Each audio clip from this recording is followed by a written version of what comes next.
Guys, আসসালামু আলাইকুম। আমি বেগুন ছিল না আমার ঘরে।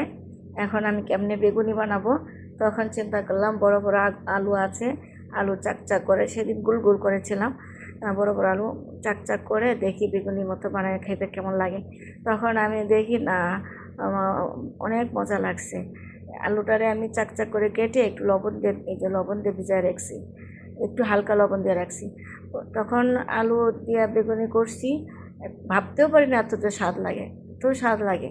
এখন আজকেও আমি বেগুনি বানাবো আলু দিয়ে, মানে এটার নাম হলো আলুনি। খাবেন, অনেক স্বাদ।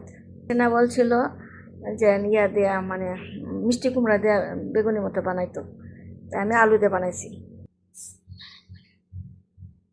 এই যে আলুটি বানাইছি। এবার তো বাংলাদেশে আলু অনেক সস্তা, আলু দিয়ে আপনারা বেগুনি বানাই খাবেন, অনেক স্বাদ, ভাবতেও পারি না।